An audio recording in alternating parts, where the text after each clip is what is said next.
Prime Minister's thundering message to the world. I say to the whole world, India will identify, track and punish every terrorist.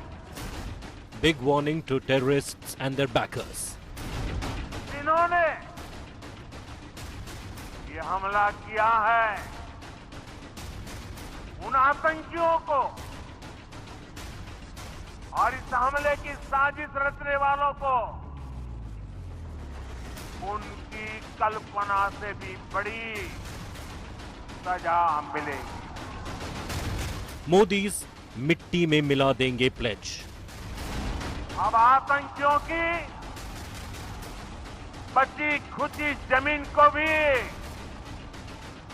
मिट्टी में मिलाने का समय आ गया है। What are India's options? Wargaming India's next move.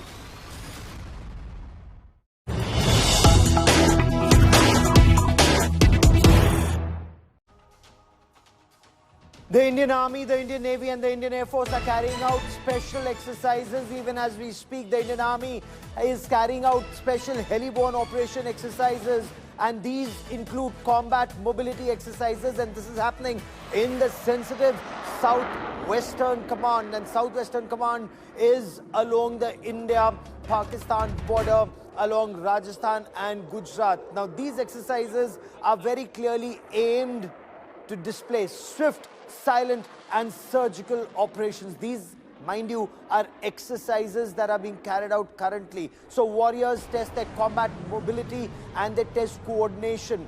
This is the Indian Army exercise. The Indian Air Force is carrying out simultaneous exercises, and this is a very major exercise that the Indian Air Force is also carrying out. So major Indian Air Force assets are being moved from the central command and visibly. So Indian Air Force exercises are both for operations in mountainous and plain terrain to target set specific targets either in a mountainous terrain or in the plains. The IAF exercise is very aptly named Exercise Akraman. The Indian Air Force is carrying out these very major war games. These, of course, war games are in the central sector. Look at what the Indian Navy is simultaneously doing, and let me get to the latest update on that. The Indian Navy, from its destroyer INS Surat, has fired an MR-SAM, a medium-range surface-to-air missile against a sea-skimming target, and we're putting out those images on your television screen. So this is a medium-range surface-to-air missile that's been tested, that's been fired. The MR-SAM successfully destroyed a sea-skimming target.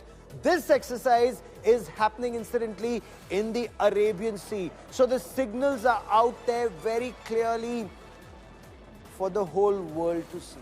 You heard Prime Minister Narendra Modi. He was in Bihar. He spoke Hindi, but then when there was a signal, when there was a message that was for the world, he switched to English, and that message was very clear. India will track, trace and punish the perpetrators of terror, not just those who carried out the terror, but those who are guiding these terrorists from behind the scenes. That's point one. Point two, India's spirit will never be broken by these radical Islamist terrorists, or word to that effect. Incidentally, I must also at this stage tell you, Pakistan has also issued a nav area warning for live firing of a missile in the Arabian Sea.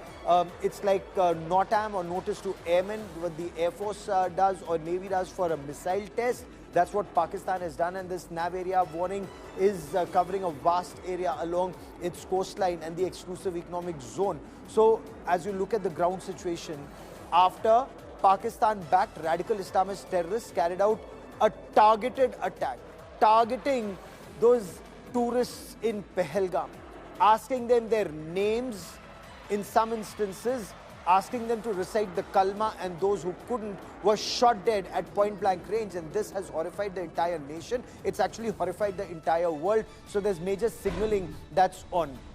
Indian Army's heli-borne operations, these exercises are in the Sapta Shakti Command. Navy's test, the MR SAM is in the Arabian Sea, and the Indian Air Force exercise, and that's very crucial, you must understand this. The Indian Air Force exercise is actually displaying its C4I2SR. Now that's a technical term. What does C4I2SR mean? It means command, control, communication, intelligence, surveillance, and reconnaissance skills being tested, being put to operational tests, because these are skills that are required in combat. What are the aircraft that are being used?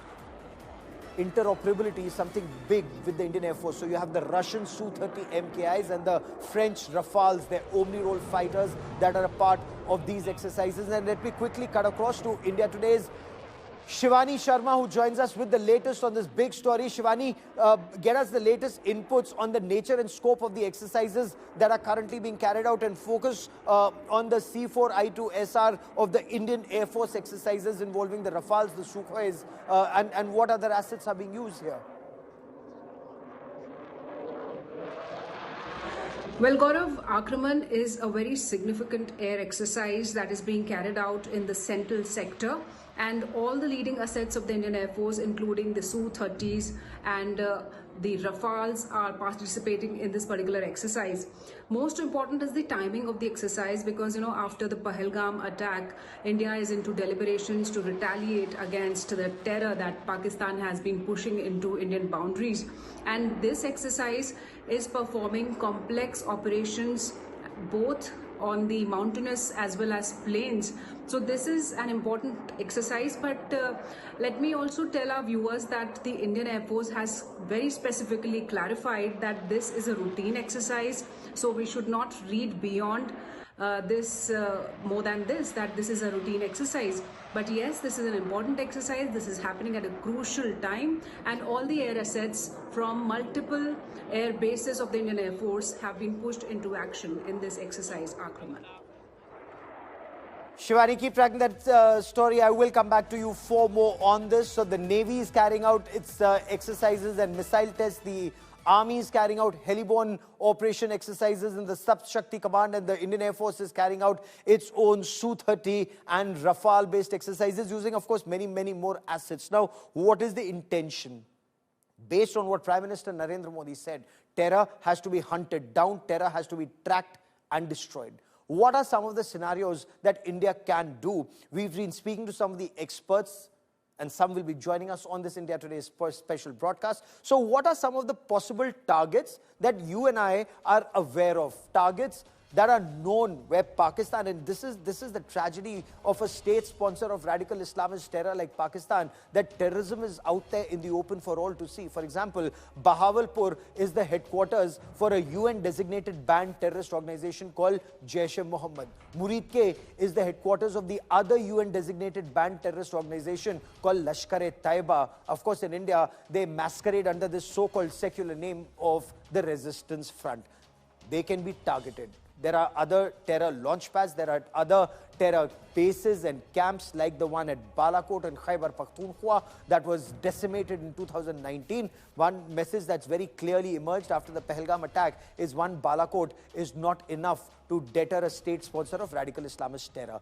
What are some of the assets that India has? The BrahMos supersonic cruise missile, for example, or the Prithvi 3 missile that can be used, or the Scalp missiles can be fired off a Rafale fighter jet. Remember, we didn't have either the Rafales or the Scalps or the Meteors in 2019, something that Prime Minister Narendra Modi had referred to, because if we did in 2019, Pakistan wouldn't even have dared to attempt an Operation Swift Retort, because we would have had those beyond visual range missiles. And of course, this interoperability would have been much better with the Rafales and the Sukhois and the AWACS operating in tandem. Scenario 2 is something that is a nightmare for Pakistan, and that is the blockade of the Karachi and the Gwadar ports. It's a very innocuous step that India may just take by carrying out exercises in the Arabian Sea. That's very natural. It's international waters. But when you carry out live-firing missiles drills in the Arabian Sea, what does that mean? It means fuel supply to Pakistan will be adversely impacted. It could get cut off if it's a long exercise. That's point one. Point two, civilian cargo movement may either be halted or become extremely expensive, because every ship, when it crosses an area where there are military exercises going on for a prolonged period of time, or there's an apprehension or there's a threat, well, they may raise insurance costs, and then that would also increase costs for a Pakistan that's anyway on the verge of bankruptcy. It's surviving on alms and doles it gets from benefactor countries. But perhaps how long remains the big question, because that too is a scenario. Scenario 3 is covert operations. And this becomes very interesting, because this is where you need to take down high-value terror targets and strategic targets in Pakistan. This is where India has to be very clear. And in the entire Indian opposition was with the government, especially after Pahalgam.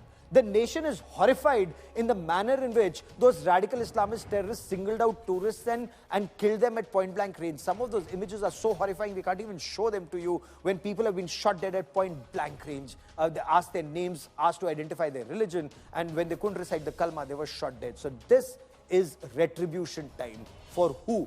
For terrorists like a UN-designated banned global terrorist, the professor of terror, Hafiz Saeed, or that Maulana of terror, again a UN-designated banned terrorist, Masood Azhar, or the key commander involved in 26/11 Mumbai terror attacks, Zakiur Rahman Lakwi, fathering children in jail, or the 1993 Mumbai blast convict Dawood Ibrahim Kaskar. 257 people were killed in 12 serial blasts in 1993 in Mumbai. Then, of course, the financer of 26/11, Sajid Mir, a key aide of Dawood Ibrahim, Chota Shakil, Tiger Memon, one of the main plotters of the recent attacks in Pahalgam, Saifullah Khalid. There are so many terrorists who need to be taken down. Pakistan is, per square meters, maximum number of UN designated and US designated banned terrorists in any country are in terror central, that is Pakistan.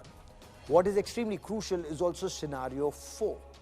You see, this is a battle that also needs to be fought in the minds, and especially a radicalized mind like in Pakistan. When you have an army chief who's the son of a Maulana and is equally a zealot who's a radical Islamist, who thinks, as many argue, he thinks of himself as the next Muhammad bin Qasim or a Muhammad Ghori or a Mahmud of Ghazni. He thinks he's going to take this Ghazwa-e-Hind against India. That is the radicalized mindset of Asim Munir. Now, when you have somebody like that who's leading Pakistan, information warfare becomes extremely critical. And the world must know, like India has given dossiers of Pakistan's involvement in Pahalgam or the evidence of Pahalgam to not just the ambassadors of P5 countries, but also other important ambassadors today in Delhi. That's the information warfare that India needs to fight at multiple levels, including on social media. Expose ISI sleeper cells worldwide. Very important. Which are these ISI sleeper cells? For example, David Coleman Headley, who was a Lashkar-e-Taiba sleeper cell in the United States of America, or that Captain Tahawwur Hussain Rana, that absconder of Pakistan Army, who's currently in India, extradited after much effort. He was the Lashkar-e-Taiba sleeper cell in Canada. Or people like Ghulam Nabi Fai, paid ISI agents living in the United States of America, spewing venom against India, sitting in the United States of America, and how many more?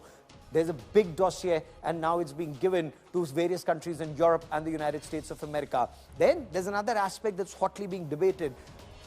Diplomatic support to freedom movements in Balochistan and in Khyber Pakhtunkhwa. India does not support terror, but should India be supporting or highlighting the plight of the people of Balochistan and the Pashtuns in Khyber Pakhtunkhwa and the atrocities of Pakistan Army? Scenario number 5.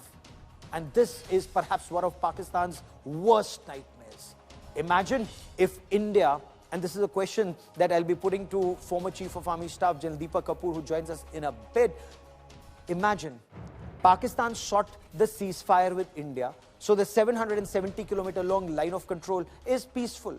Because of that, Pakistan was able to move 2 divisions plus, and that's good, more than 40,000 soldiers along the India-Pakistan LOC to its AFPAC border, to the Durand line, where Pakistani soldiers are being slaughtered every other day by Tehreek-e-Taliban Pakistan fighters, and also by Baloch Liberation Army in Balochistan. So Pakistan's 2,640-kilometer long Durand line is bleeding. Pakistan is bleeding there. But Pakistan is safe at the LC, but it's bleeding our people. It's just Pakistan Army was involved in trying to send in terrorists in Uri sector. 2 terrorists were killed just yesterday. So why should there be a ceasefire at the LOC? That's a question that the country is grappling with. The Cabinet Committee on Security, Defense Ministry, they're all talking about it, thinking about it. If India should once again open the LC in terms of the heavy artillery and the mortars once again opening up, that is Pakistan's worst nightmare. Because if it has a hot line of control and if it has a hot Durand line, well, Pakistan Army will be stretched fighting on the India-Pakistan LOC, on the Afghan-Pakistan Durand line, and of course in Khyber Pakhtunkhwa internally and in Baluchistan. The Pakistan Army cannot fight this. Then this Islamist zealot that Asim Munir is, his own country will realize how evil he is. So Pakistan should be stretched along the LC and the Durand line and internally. Make Pakistan Army fight on multiple fronts, because do remember, the more Pakistan Army bleeds, the less India will bleed. That's very clear. Let me now take you to our top story. Prime Minister Narendra Modi was very clear when he said, India will identify, track and punish every terrorist, their handlers and backers involved in the Pahalgam attack. And the Prime Minister thundered in Bihar today. His address, of course, was in Hindi, but when there was a message for the world, the Prime Minister spoke English, so that there is no scope of any loss in translation, either for that state sponsor of radical Islamist terror or for the world. Prime Minister made India's intention very, very, very clear. India will pursue the terrorists and their backers to the end of the earth, and that India's spirit will never be broken. We get you more in this report. Today, from the soil of Bihar, I say to the whole world, India will identify, track and punish every terrorist and their backers. We will pursue them to the ends of the earth. India's spirit will never be broken by terrorism. Terrorism will not go unpunished. Every effort will be made to ensure that justice is done. The entire nation is firm in this resolve. Everyone who believes in humanity is with us. मैं बहुत स्पष्ट शब्दों में कहना चाहता हूं, जिन्होंने ये हमला किया है, उन आतंकियों को और इस हमले की साजिश रचने वालों को उनकी कल्पना से भी बड़ी सजा मिलेगी। सजा मिलकर के रहेगी। There is currently panic in Pakistan after the announcement that was made in India about the Indus Waters Treaty being held in abeyance. Pakistan, of course, takes some time to comprehend these things, to understand these things. And the buzz on the ground in Pakistan is, ab Indus Nadi ka pani ruk jayega, that Pakistan will turn into a desert. That's not what India has said, but Pakistan is panicking. And of course, there are some in Pakistan who say, if India stops the water of the Indus River, it will be seen as an act of war. So Pakistan is also trying to now drum up some nationalism, jingoism and support for Pakistan's Army Chief General Asim Munir, seen more as an Islamist. But that's a separate debate. Joining me now on this India Today special broadcast is Ambassador Yash Sinha, India's former High Commissioner to the United Kingdom, somebody who spent a long time initially as Joint Secretary and then Additional Secretary at the Pakistan-Afghanistan-Iran desk at the Ministry of External Affairs. And when Pakistan took this Indus Waters Treaty case to the Permanent Court of Arbitration, he was part of fighting back and ultimately won that case. So, Ambassador Sinha, I want to understand from you, and for the benefit of our viewers, sir, what does holding the Indus Waters Treaty in abeyance actually mean? Why is Pakistan in panic? I think what the government of India has announced is an ultimatum to Pakistan, that unless they switch off the faucet of terrorism, there will be a price to pay. And the Indus Water Treaty, which is the lifeline of Pakistan, 80% of the waters of the Indus water system goes to Pakistan. India was extremely generous as an upper riparian state to allocate so much water to Pakistan. But Pakistan, in return, apart from acts of terrorism, has even blocked every project that India tries to do, which is allowed, which is permissible, the run-of-river projects on the western rivers of the Indus system. And I recall that 2011, 2012, when they took the matter of the Kishan-Ganga hydroelectric project to arbitration. I happened to be the co-agent for India, and we had the redoubtable late Fali Nariman as our lead counsel, and we argued in the arbitration that what we were doing was very much within the four walls of the treaty, and that judgment that came from the court was in our favor. And yet again, Pakistan has now taken this matter, the Kishan-Ganga project, again to arbitration. And of course, they've also appointed a very bizarre situation where there's a neutral expert going into this and a court of arbitration also examining it. So I think Pakistan plays a very obstructionist role. Okay. And for us, there is no real merit, no real gain in continuing this charade of adhering to the treaty. But right now, we have just issued a warning, and Pakistan should take it seriously. So what does this warning truly mean? Clearly, water will continue to flow.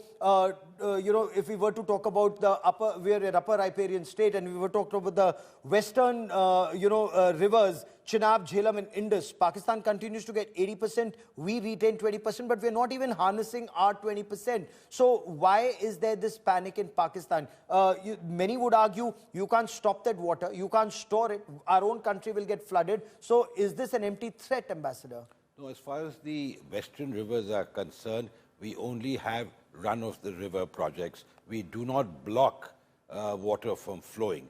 We do not have that sort of storage capacity. In fact, the dispute that Pakistan, that took us to arbitration was on the issue of the dead storage level and the size of the sluice gates.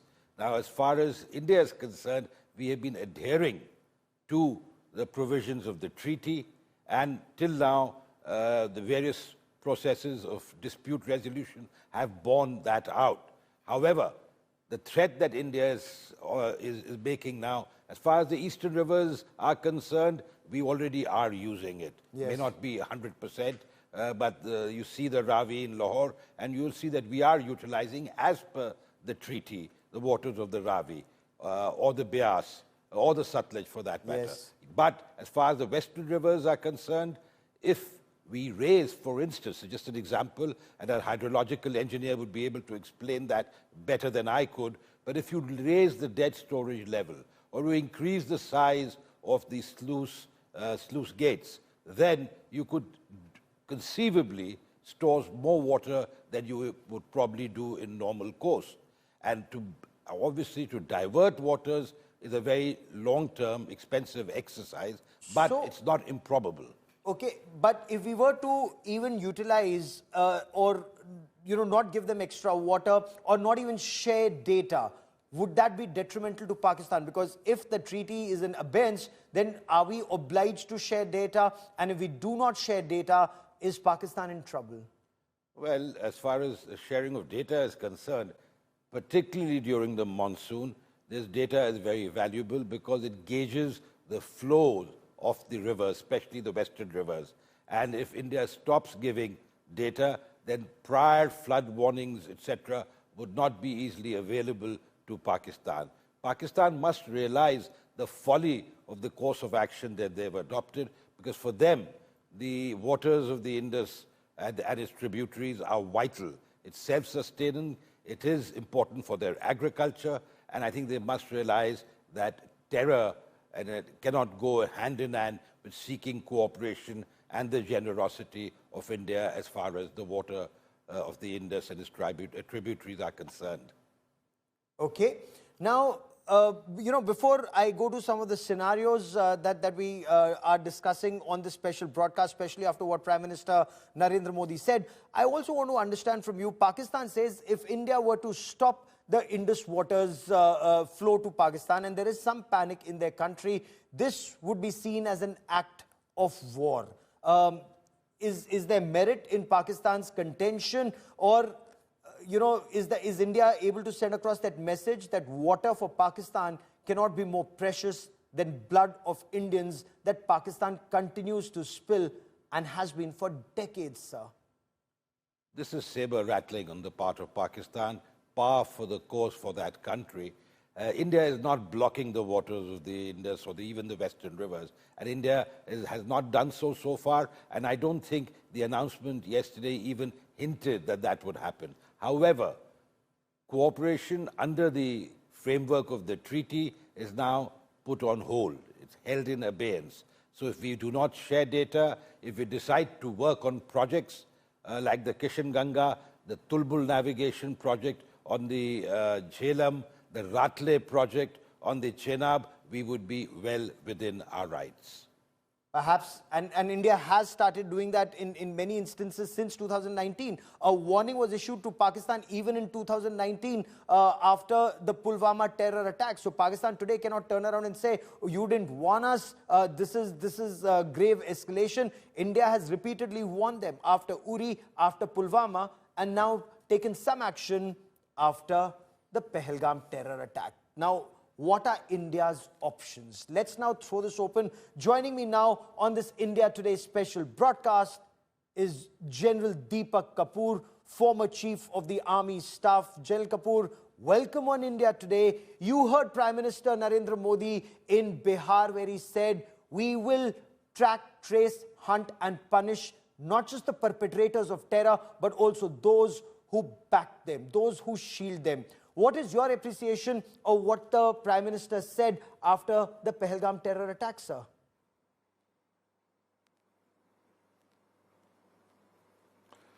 Let me be historically correct to say that since 1947, when India got independence, Pakistan has indulged in 4 adventurous actions in the form of wars in 1965, 48, 65, 71, and 1919 at Kargil.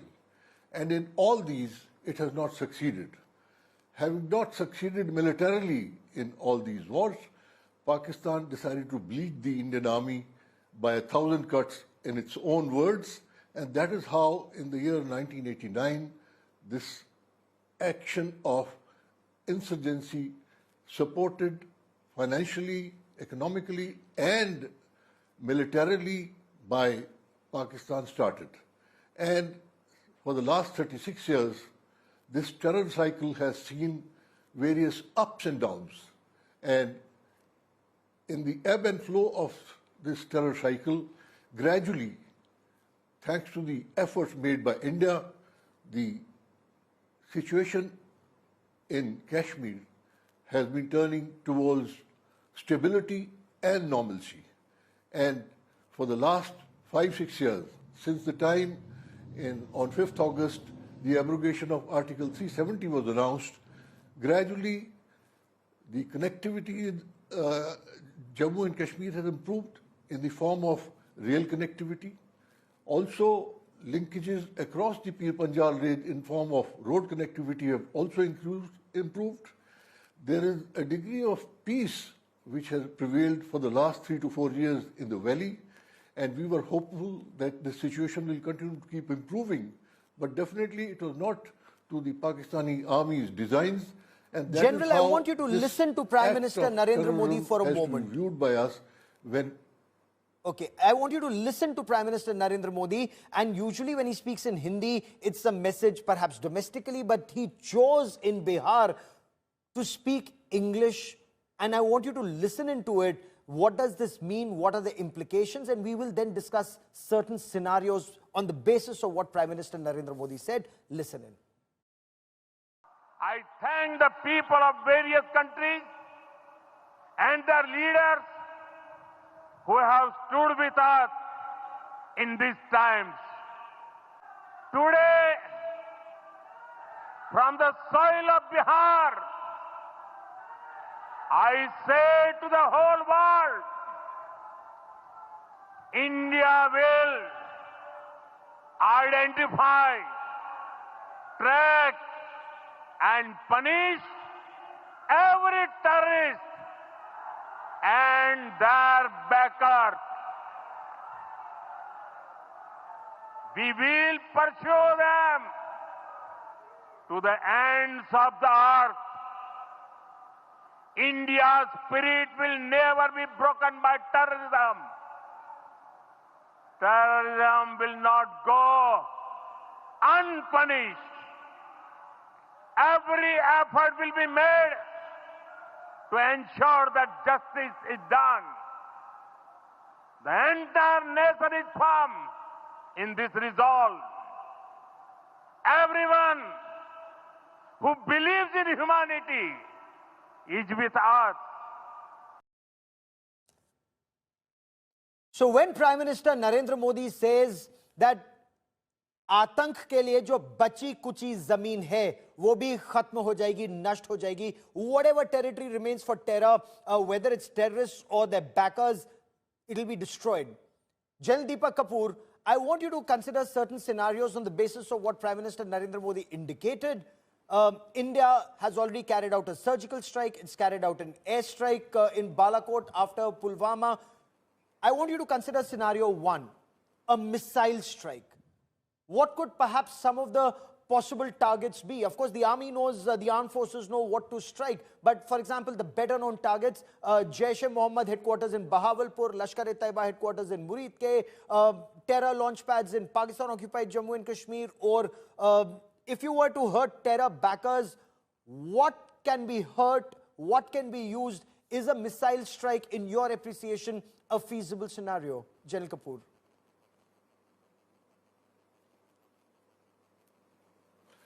Let me express very frankly, there's no point being speculative on these issues. First and foremost, I'd like to emphasize there has to be a composite, integrated approach towards the response that we have to consider and go ahead with.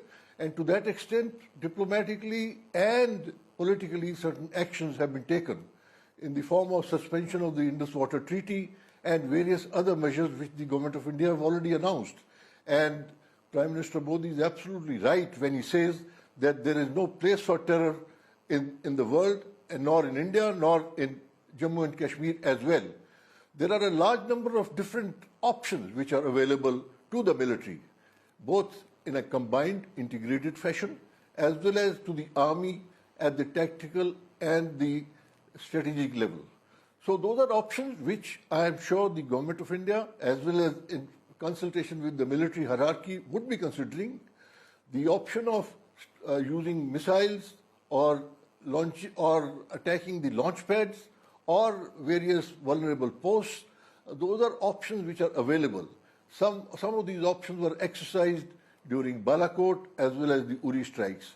As to what decision is taken on these, it's a matter of how it will play out, considering the kind of support which is coming in internationally to India for this dastardly terrorist act by the Pakistan army and its handlers who have been responsible for this act of terrorism, where individuals, civilians, have been targeted and killed. So it would be futile to think of different and speculate on different scenarios without all the facts. I think it would be better left to the military hierarchy as well as the Government of India to decide on these acts. Fair enough. Since you mentioned diplomatic options, since you mentioned whole of the nation approach, I want to bring in Ambassador Sinha into this conversation once again. Ambassador Sinha, the fact that India used fighter jets not just to cross the line of control but hit across the international border without declaration of war in 2019, and the next day the Pakistani response, their fighters did not cross over to the Indian side. I want to understand from you, if in 2025 there were to be a missile strike. Would that be seen as escalation? Well, certainly it would, because till now we haven't had missile strikes as far as India and Pakistan goes, particularly when we're not fighting a war. So I think a missile strike would be an escalation. But then I wouldn't like to second guess what the government has planned, because certainly the government will give a muscular response. What that will be, I think we should leave it to our decision makers. I am sanguine that whatever course of action that the government decides, the people of India will unite behind the government in a stiff response to the perpetrators of terror.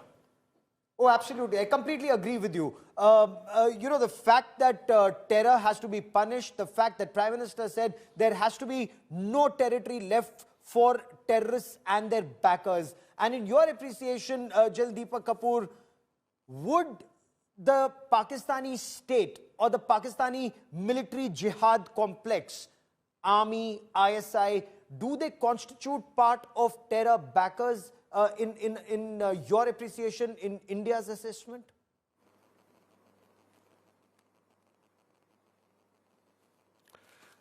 Look, let me be very frank that Pakistan has its own tremendous problems, economic, political, as well as military. As to how much they can support this jihadist elements in carrying on with terrorism in the J&K area is a matter of doubt, because their own economy is in doldrums. As to whether in all this the Pakistan military establishment can continue to retain control of the political landscape within Pakistan is also a question mark. As to how it will play out is a matter of time, notwithstanding that the Indian military as well as the political establishment is quite aware of the realities, and I am sure the kind of action that they propose would take care of the efforts that are being made by Pakistan to use terrorism as a weapon, especially when a tremendous amount of peace and stability was returning to the state of Jammu and Kashmir. They are attempting also to give a kind of support to a religious divide within our country, which I'm sure needs to be resisted with all our might and ensure that terrorism doesn't find a place within our country. No, but that's the problem with a country like Pakistan and with a chief like Asim Munir in Pakistan, an army chief like Asim Munir. They have no money, they know it, you know it, we know it. But the fact remains they still continue to support terror. The fact remains they still continue to sponsor terror in India. I mean, that's a country that will cut its nose to spite its face. You know that better than anybody else, as does Ambassador Sinha. And which is what brings me to scenario number 2. And considering you spoke of their economic distress, if the Indian Navy were to carry out a series of exercises in the North Arabian Sea or around the Arabian Sea, would that be a nightmare for Pakistan? Because ultimately, that would, in a way, without officially doing that, lead to a blockade of Karachi and Gwadar. So whether it's cargo ships, whether it's oil tankers, either they wouldn't be able to come, or if they do, fuel supply to Pakistan would be impacted. Civilian cargo movement would either be halted, or with increased insurance, it would be much more expensive and unaffordable for a state that's literally living on arms. It's literally living on begged, borrowed, perhaps stolen money. So should we be intensifying naval operations and exercises in the Arabian Sea, in your appreciation, Jaldeepa Kapoor?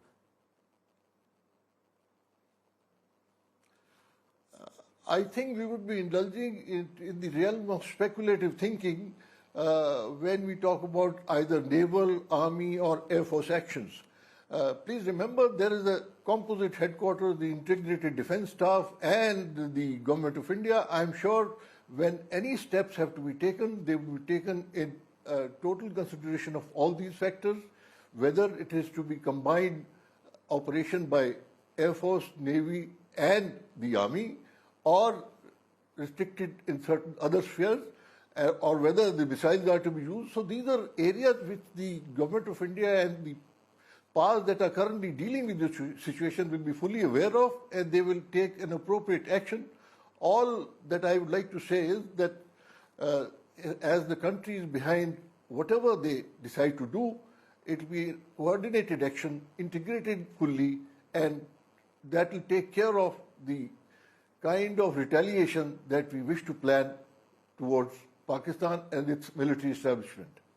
Okay. Ambassador Sinha, if India's effort is to ensure that Pakistan does not have funds for terror, and whatever little funds they have, they've been begging for money from the International Monetary Fund, they've been begging Saudi Arabia, United Arab Emirates, bartering their territory or our territory to China, and yet sponsoring terror. So would squeezing funds out of Pakistan be an option, and should that be an option? And I'm sure that's an option, but what do you make of naval exercises? There's nothing that Pakistan can do. I mean, it's international waters if we were to carry out exercises. Look, Gaurav, as far as Pakistan is concerned, I have always maintained that it's a sick man of Asia, the sick man of Asia surviving on a drip. And it's not a recent phenomenon. For many years, the benefactors may have changed, but Pakistan's obsessive hatred for India remains the same. So I think squeezing of funds, whatever funds they have, they will deploy against India because of their obsession. And I think the people of Pakistan must realize that their army, their decision makers are leading them down a path of destruction. So I think it's time for the people to ensure that its leadership steps back from the brink. Okay. I, for a moment, also want to talk about, what Pakistan often describes General Deepak Kapoor as namaloom afraad or unknown gunmen. We don't know who they are. Pakistan claims they are Indians. We have no idea. Or they claim they're Pakistanis backed by Indians. Again, we have absolutely no idea.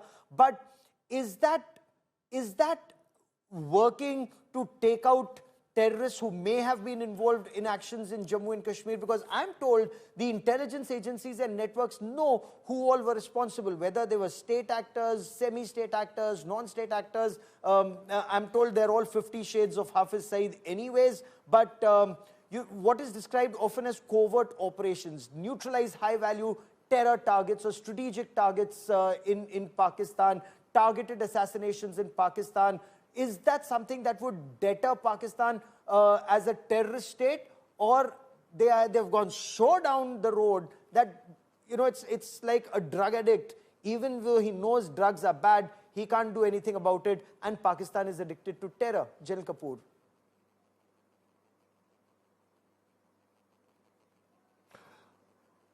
I would not like to indulge in speculative thinking, but I'd like to ask you a counter question. Haven't the ISI of Pakistan been trying to invoke trouble of all kinds within our country from time to time? The history over the last 75 years will show that besides the military operation, time and again, the ISI have tried different means to incite communal hatred within our country, which is something which we have stoutly defended against. Yes. So these are covert operations which they've carried out. If they are now speculating about namaloom killers, well, that's something they are quite familiar with, and what they are familiar with, I suppose they are supposed to be expecting what they have been dealing all along in India with. So if namaloom killers have done some actions, I suppose it only shows that those namaloom killers have had the time and the effort to take care of people who have been the hotheads of terrorism, who have been spreading terrorism not only within our country, but across the world. Oh, absolutely. That's a very pertinent point you make, because Ambassador Sinha, as you know better, Pakistan has, for example, Madeleine Albright described Pakistan as the international terror epicenter. Pakistan anyways is seen as the global terror central.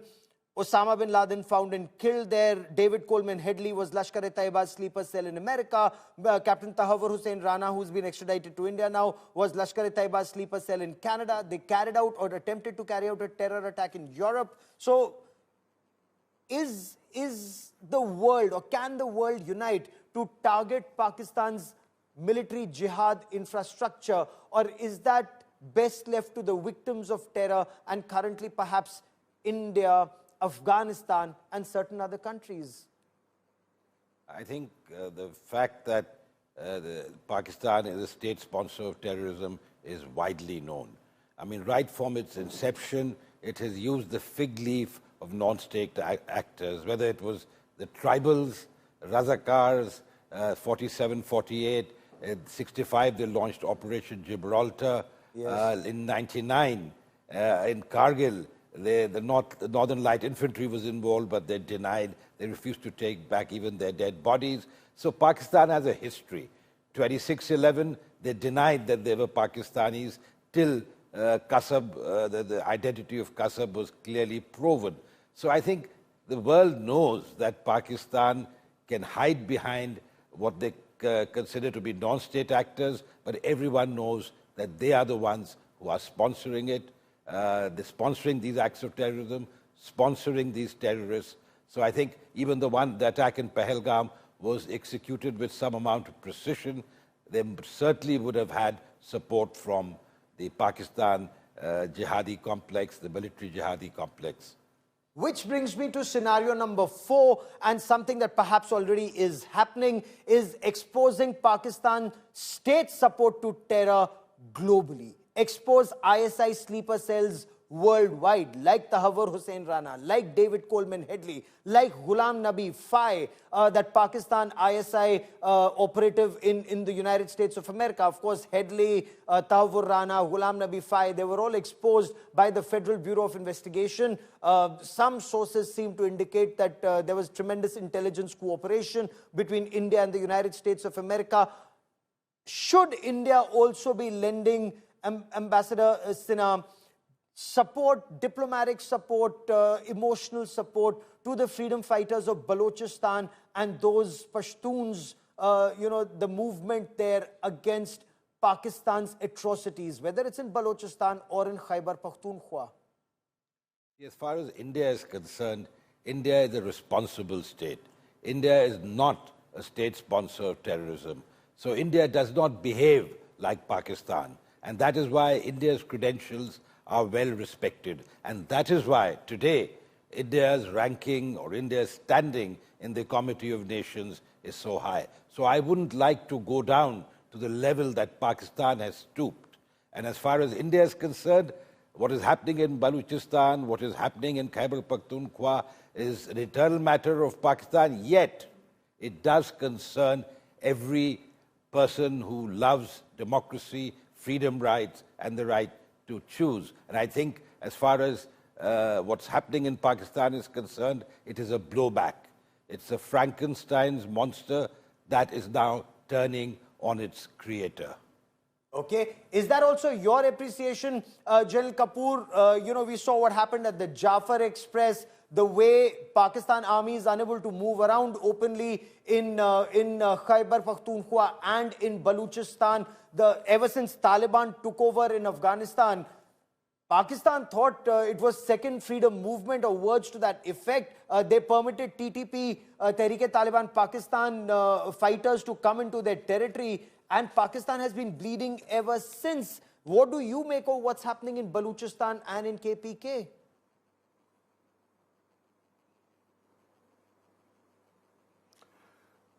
Look, Pakistan has been always known to be the fountainhead of terrorism. So when you try and cultivate terrorists, the possibility as to some or a large number of them would turn against you for their own benefits and gains is very strong and is bound to happen at some stage or the other. So if trouble for Pakistan is happening in Balochistan or in Khyber Pakhtunkhwa or along the Pakistan-Afghanistan border, it is primarily those very terrorists who it has trained who are turning their back onto Pakistan establishment, military establishment, and showing their fangs to the Pakistan military as well as the administration. Of course, there is also the fact that there is a very strong movement within Balochistan for its independence from Pakistan, because they feel that they have been absolutely cheated as far as their resources are concerned. They have been actually been taken for a ride by the dominant community within Pakistan, that is the Punjabi elite, and that is why there is literally a rebellion within Balochistan to have an independent state of their own. Likewise, the other provinces of Pakistan, whether it is Sindh or Khyber Pakhtunkhwa, also feel the domination of the Punjabi elites in almost all departments and functions of the government. So there is a degree of resentment which is already existing as to how Pakistan can stay away from the acts of terrorism for these very people is a matter of time, and gradually it is bound to show at some stage or the other in the next Which brings me to years. our question number 5. Has the ceasefire along the line of control held India in good stead? Is that helping Pakistan better? Is it better that the Pakistan army remains stretched not just along the Durand line, along the AFPAC border, but also along the line of control? So 770 kilometers of the LC, 200 kilometers of the international border, and 110 kilometers of the actual ground position line. The Pakistan army was able to shift considerable resources and take them along the AFPAC border, virtually 2,700 odd kilometers, to fight there. Is it better if the Pakistan army is stretched on all borders and internally? General Deepak Kapoor, in your appreciation, sir.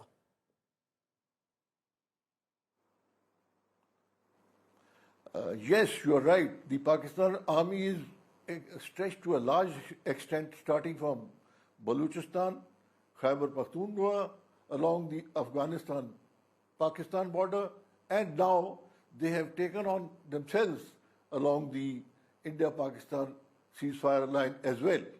Well, as far as international agreements go, I'm sure the Indian side would absolutely stick to the agreements which have been done in the past, but should there be any violations all along the line of control, I have no doubt the Indian military, the Army, Navy and the Air Force will give them a befitting response. Notwithstanding that, the condition and plight within the military establishment of Pakistan is actually rather insecure and sensitive, especially because there is an element, especially amongst the younger ranks of the Pakistan military, who are more close to the Imran side of politics than to the present dispensation. And that is something which is a major cause of concern for the Pakistan hierarchy, because a kind of a rebellion at the lower ranks can be a major source of problem for them in the future as well. Fair enough, because the more Pakistan army bleeds, the less it'll have the capacity to bleed India and Indians. It does not want peace with India, and clearly not when it has a radical Islamist as the chief of their army, General Asim Munir. General Deepak Kapoor and Ambassador Sinha for joining me here on this India Today special broadcast. Many thanks, gentlemen.